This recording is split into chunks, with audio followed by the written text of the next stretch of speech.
Thank you for staying with us on the AM show, top of the morning to you. And of course, when we hit you with the big stories today, you know what to expect. But right now, the news review is with Dr. Kwame Asah-Asante. He is political scientist and director of the Center for European Studies. He is our guest this morning. Doc, a very good morning to you. Good morning, Doc, Ben. Okay, all right.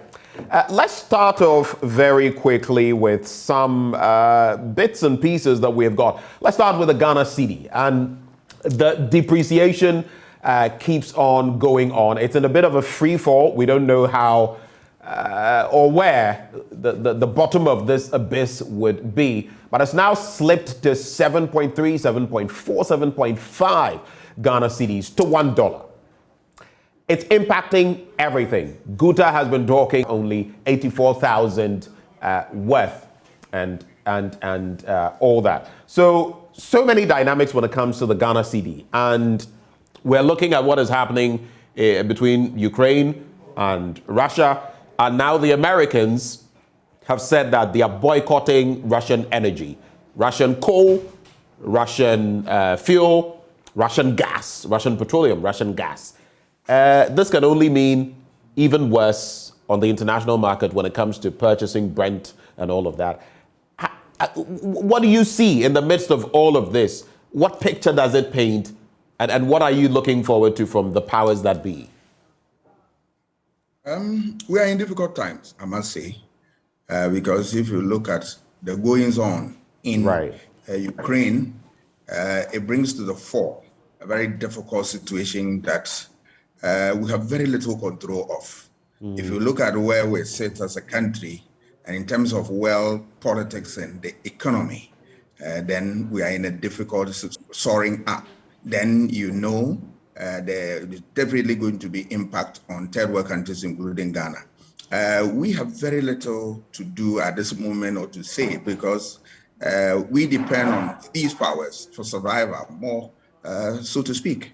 So a little effect on the economy due to certain shake-up within the international system obviously have a negative position or effect on our system. So we can't say much, but that we have to brace ourselves for difficult times if the war doesn't end now. And it's not looking likely, Doc. Sweep over Ukraine, and it would be something very quick. That's not how the war has turned out. The Russians look rusty. Mind you, they've not fought in maybe decades, if you like it, apart from the 2014 incident.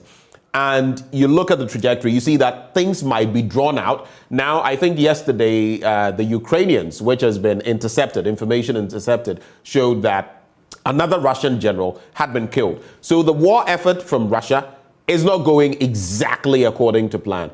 This could be prolonged. But while it remains protracted, there's also the bit about what we are facing, our currency exchange problems. So what do we do? Professor Kwesi Botwe has said that the e-levy is not the way, IMF is not the way. The World Bank representative, Pierre Laporte, has come in to say that we're in really bad times. And he has given a bleak outlook as well about, moving. What do you have to say? Strictly speaking, our leaders must begin to put on their thinking caps, which I'm sure they've done already. We need to see more so that we can breathe a sigh of relief in this area a little bit. They need to be able to look at things from different perspectives, see how we can also generate giving the government what it needs to be able to weather this storm. It's a difficult one, I must say. Let me ask you a very straightforward one. When you look at all the actions you've seen, the fact that the e-levy has not been able to pass in Parliament and all the problems attached to that, the concomitant issues, and then you contemplate where we are now, how confident are you that we can get out of this pretty quickly? I mean, we can get things together, get our act together and shore up our economy. What I'm hearing from the World Bank is not, at least the representative, but what is your level of confidence that those we have the finance minister, the economic management team, Dr. Mahamudu Bawumia, the chairperson, can get things together? On a scale of 1 to 10, what's your level of confidence? Oh, I believe the MPP, as they say, they have the men. And even going beyond the party, there are a lot of human resources that are in this country that can be tapped to address this challenge. So I have the hope that if we want to do the needful, we'll be able to have answers to this. So all that we need to do is to be able to put our acts together and then fight on. The consultation must go on, the join must go on, and then so that Parliament, something comes out of Parliament immediately. And then they look elsewhere in terms of other means of generating revenue and resources to run the affairs of the state. For me, that is the direction to go. This is not a time for you to play politics about that party tradition and that we are not prepared. Difficult times. So things that will really get out of this quagmire is what must occupy the attention of holders of political power, which I'm sure they are not oblivious of this. Speaking of the politics, let me just run this by you. It came to mind. The polling station scenario from the NPP, the elections that have not been held, the botched elections, the bit that some people feel disenfranchised in Fomena. You had some of them, interestingly, saying they had defected, some of what is happening, because some have pointed to the fact that this was the same thing that happened in the last election, and the MPP, the ruling administration, ended where it is now, losing so many seats in Parliament. From where you sit as a political scientist, what's your reading of the matter? It's very unfortunate because I thought that the MPP had learned a lesson from this. Look at the Parliament that we have. Some of it has come out as a result of the differences, the problem that the party had during the elections. So one would have thought that after election, they will sit down, reflect upon it carefully, and then when they start this election, we will have a certain smooth administration. But events have taken a different turn. We are seeing some trying to fix it. As soon as elections are over, we go to sleep. And the very things come to what? Haunt us. And that is what MPP finds itself. Two, the second point is that if you look at institutions within the party, they themselves build it, and then at a point in time, they want to destroy it. Why do you have to, bring to the fore the issue of these differences within the party? Is it the case that the party doesn't have a mechanism in dealing with some of these bottlenecks within the party? I am struggling to find answers. There is also the issue of strategy, which is not working. You see, you cannot win election without having a strategy. If the way to go is the polling station election just to start with, then you need to solidify that area. But you need human resource to marshal all your plan and to be able to get a solution to that. For me, it's getting worried, and that the earlier they dealt with this issue, the better. Otherwise, I'm not sure they will be able to break the 8, because you need a whole lot of factors coming together, including peace, so that you can build upon and have a meaningful election campaign come 2024. Right. And, interesting dynamics there. Maybe my very final bit to you before we get into the papers and what they are saying. On that same beat, the political standpoint, we've heard from the grapevine, the rumor mill is kicking that we've lost supposedly a sitting member of Parliament. And I can't go into further detail. But if that turned out to be true, from whatever side, what do you think that would mean for the dynamics, the current dynamics in Parliament? We have a number of these instances from the 2020 elections, parliamentarians whose seats are being contested in the sense of one or two things. We have the situation where, there's Adwoa Safo and her own situation. And now we have the bit to do with an alleged or supposed, parting to glory of a member of Parliament. What do you think? How crucial could this be in the dynamics that we are seeing in Parliament? If what we are hearing majority of them goes to affect truth that the NDC is going to suffer in terms of what more, numerical losses. Then the dynamics are going to change. But all in all, you need a strategy. It doesn't matter the numbers that you have. You need a leader who will be able to see things ahead and plan and have a strategy so that at any point in time, you know the button to press to have something reasonable for your people.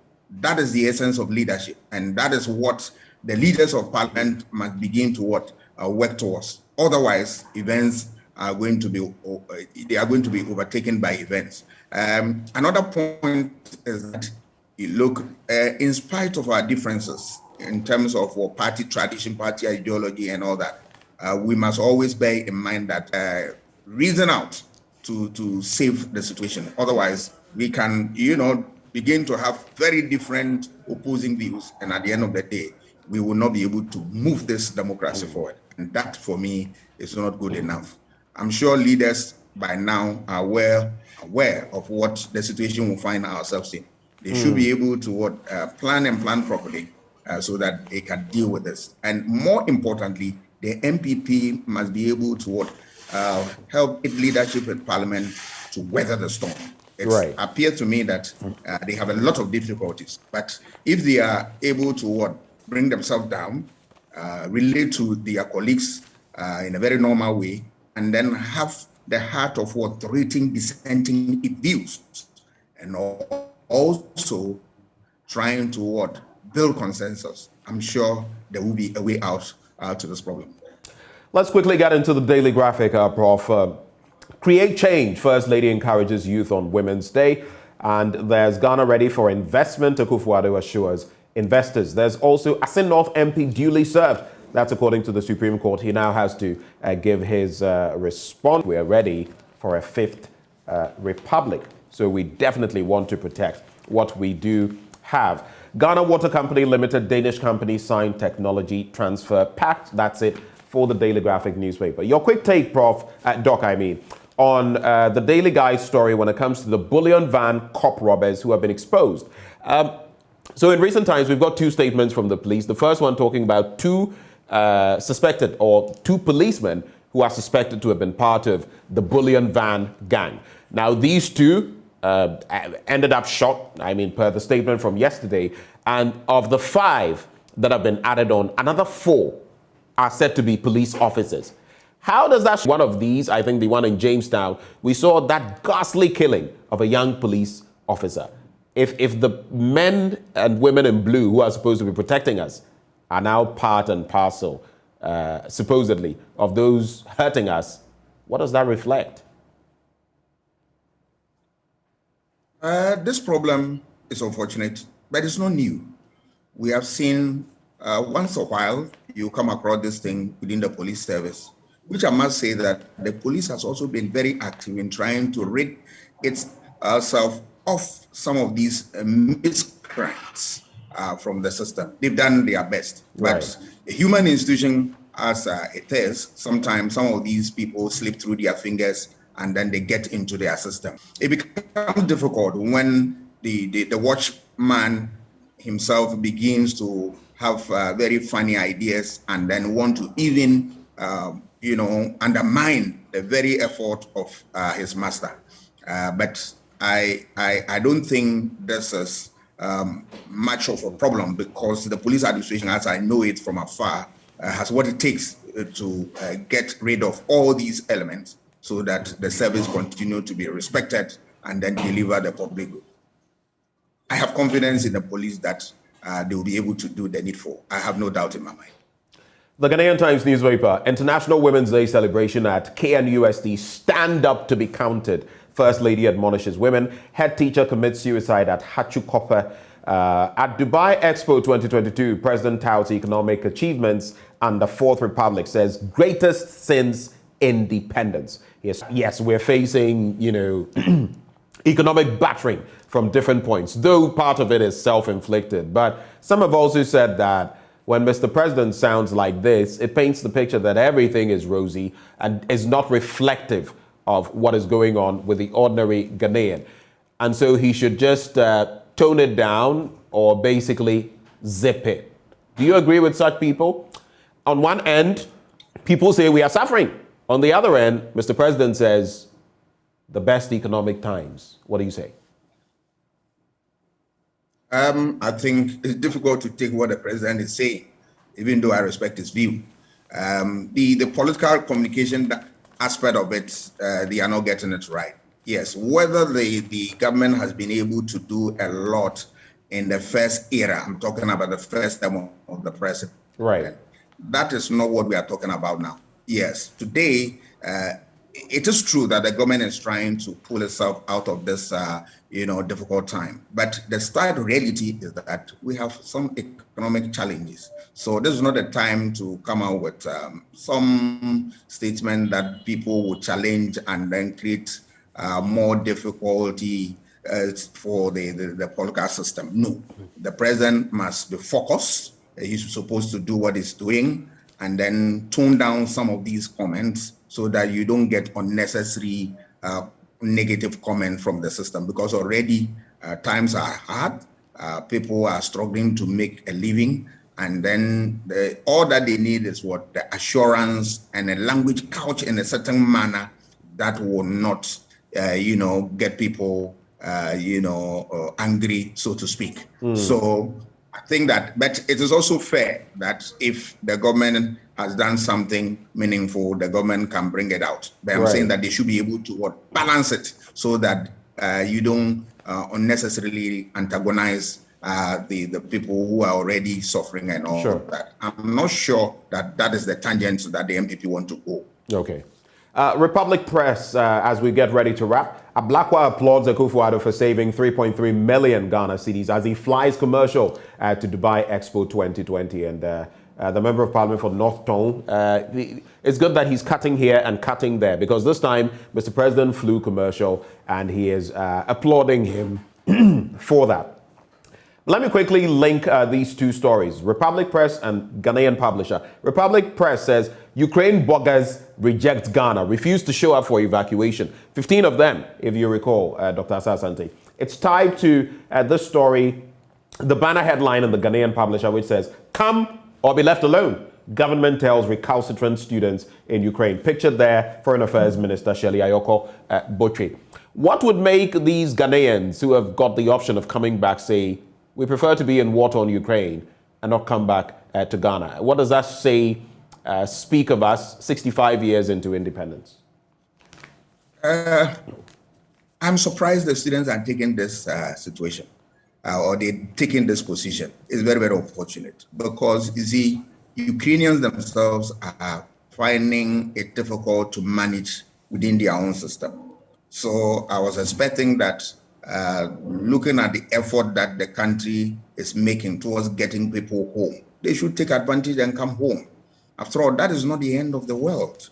You can come, organize yourself. If opportunity avails itself, you continue. If even the worst scenario happens, you have a system that can also accommodate you. There are schools also here. Let us remember that this country has produced and continue to produce the best of students for the so-called the powerful schools all over the world. So if you miss an opportunity elsewhere, you come back home to the basis and continue from there. But more often than not, sometimes you have students who believe that you can only make it outside. There's nothing wrong having an opportunity to study outside. But if situation demands that you need to come back home and reorganize, why not? Home sweet home. Well, and maybe the final headlines. Bank of Ghana warns public against Bitcash currency exchange. You have to beware of that. Ghana attractive for business. President woos Dubai investors. That's in the Daily Statesman newspaper. And that's how we wrap it for the news this morning. But Doc, thank you so much for your company. Always refreshing. Thank you that you've joined us. I'm also grateful. All right. Enjoy the day. Same to you, Doc. And that's how we wrap it up. But we continue from here with sports.